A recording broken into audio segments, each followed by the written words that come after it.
भक्तया शंकर नीललोहितं गिरीशं वरदं देवं भूतभावं भव्ययं जटिलाय गिरिशाय विद्याशक्तिधराय ते नमः शिवाय शांताय ब्रह्मणे लिंगमूर्तये। भगवान शिव की कथा के अंतर्गत और कौन कौन शिव भक्त हुए हैं, आज हम आपको ऐसे शिव भक्तों में भगवान वेदव्यास की कथा सुना रहे हैं, जन्म कथा। वेदव्यास जी भी बड़े शिव भक्त थे और उनके नाम से व्यासेश्वर शिवलिंग प्रसिद्ध है। तो आज हम वेदव्यास की कथा, जिन्होंने 18 पुराण की रचना की और जिनका एक पुराण जो है 6वां शिव पुराण है, जिसकी कथा हम आपको सुना रहे हैं, उसके अंतर्गत उनके जन्म का प्रसंग आया है, वह आज आप सुनिए बड़े सरल शब्दों में कि तीर्थाटन करते हुए पाराशर एक बार। वशिष्ठ ऋषि के वंशज पाराशर ऋषि बड़े प्रसिद्ध ऋषि हुए हैं। इस प्रकार से एक बहुत बड़ा ऋषि और काम पिपासु होकर के हिवर की कन्या से समागम करता है। मैंने बहुत पहले एक दोहा पढ़ा था कि पीली पत्ती खाए जो उन्हें सतावे काम, नित्य प्रति हलुआ निगलते उनकी जाने राम। देखिए कि एक बड़े तपस्वी किस प्रकार से पतित होते हैं। शिव पुराण में तो यहाँ तक लिखा है कि ऐसे पाराशर ऋषि जो कि बड़ी बड़ी अप्सराओं ने भी उन्हें विमोहित करने की कोशिश की थी, पर वो मोहित नहीं हुए और पर एक धीवर की कन्या को देख करके मोहित हो गए। देखिए ये प्रसंग। तीर्थाटन करते हुए पाराशर एक बार, धीवर से आकर कहा कर दे यमुना पार। यमुना जी के किनारे आए और उस पार जाना चाहते थे। उन्होंने निखात को बुलाया, केवट को बुलाया, बोले भाई मैं उस पार जाना चाहता हूँ, मुझे उस पार पहुँचा दे। तो उस समय वो व्यस्त था। उसकी एक सुंदर जवान पुत्री थी, उसका नाम था मत्स्यगंधा। उसके शरीर से मछलियों की बास आती थी, दुर्गंध आती थी, मत्स्यगंधा नाम था उसका।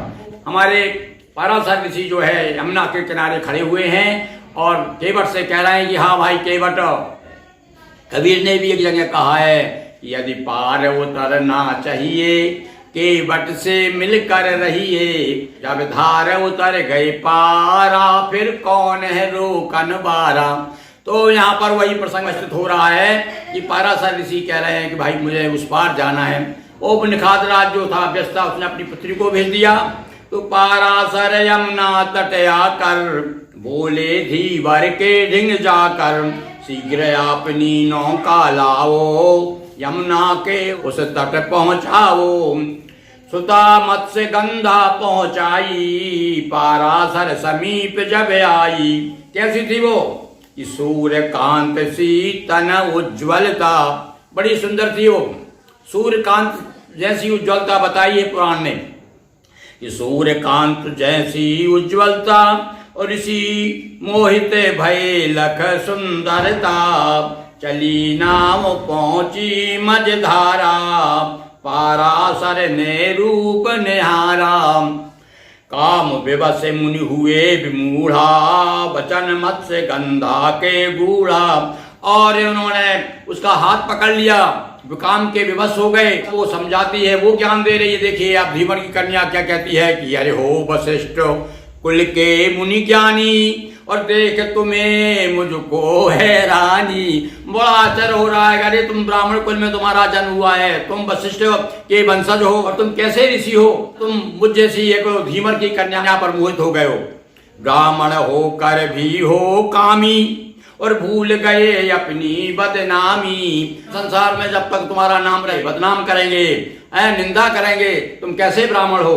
देखिए और जो कामी पुरुष होता है उसका जब ज्ञान लुप्त हो जाता है तब कोई भी ज्ञान की बात उसके समझ में नहीं आती। ऐसा बढ़ा काम ज्वर पारा। हाँ देखिए पाराशर थे ना, तो पाराशर मतलब पाराशर को एक शर लग गया, काम शर लगा, यानी काम का ज्वर हो गया उनको। तो ऐसा बढ़ा काम ज्वर पारा और तिमिर प्रबल हारा उजियारा। उजियारा ज्ञान का प्रतीक होता है। उजाला हार गया, अंधकार जीत गया और वास्तव में अंधकार जीता। वहां देखिए क्या हुआ आगे कि कन्या ने तब कहा मुनिंदा, हे मुनिराज वो डर गई कहीं ऐसा ना हुई अब श्राप दे दे, क्योंकि जब आदमी कामातुर हो जाता है तो फिर वो क्या है अपनी कार्य सिद्धि के लिए कुछ भी करने को उद्यत हो जाता है। डर गई बेचारी, कहने लगी हे मुनिराज तब तो सुनो तो, अरे अब दिन में आप मुझसे मिलोगे तो लोग निंदा करेंगे, ये निंदित काम है, कम से कम दिन में तो प्रसंग नहीं होना चाहिए। किसी तरह से वो टालना चाहा उसने। अब ये तो भैया पागल हो रहे थे। तो कन्या ने तब कहा मुनिंदा, और दिन में यदि प्रसंग हो निंदा, कि यार ऋषि ने तप बल कोहरा। देखिए आपकी तपस्या कहाँ काम आ रही है।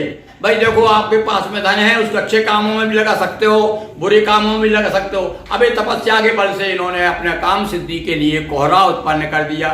और उस लड़की को, उस कन्या को बता दिया कि देखो अब तो अंधेरा हो गया ना, तू अंधकार चाहती ना, लो चलो अंधेरा, कोई अपने को देख नहीं सकेगा। उसने कहा होगा कि मेरे पिताजी उस तट पर है और सारे लोग देखेंगे, क्या कहेंगे। तो इन्होंने अंधकार कर दिया।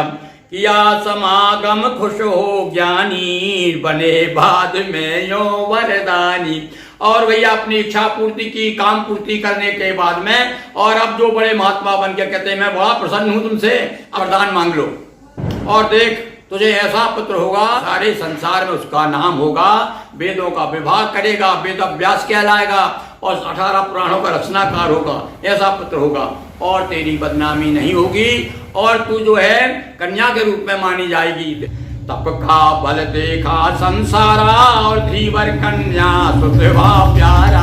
अरे यहाँ पर तपस्या के बल के कारण तपस्वी का पुत्र था ना, इसलिए वो धीवर कन्या का पुत्र होते हुए भी संसार का प्यारा हुआ।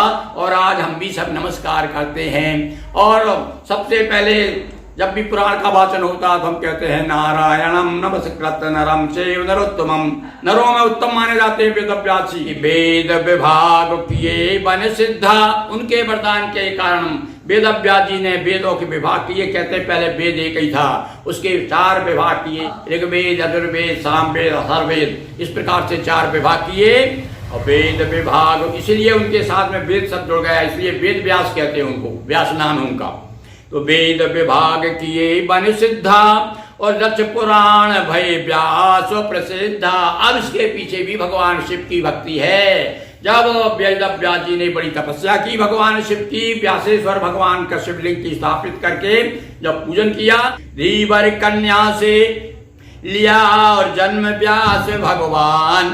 हाँ वेद व्यास भगवान। अब यहाँ से ये भी भैया सिद्ध हो गया कि जन्मना जायते शूद्रः संस्कार निजोच्यते। जन्म से तो आदमी शूद्री पैदा होता है, हमारे संस्कार ही हमको ब्राह्मण प्रदान करते हैं, ब्राह्मण बनाते हैं। धीवर कन्या से लिया जन्म व्यास भगवान, पाराशर स्नान करो तपोहित किया पयान। उमापति महादेव की जय। हर हर महादेव शंभो। दोस्तों वीडियो को लाइक शेयर कर चैनल को सब्सक्राइब करें, घंटी की बटन दबाएं, ऑल के ऑप्शन को भी क्लिक करें। बहुत बहुत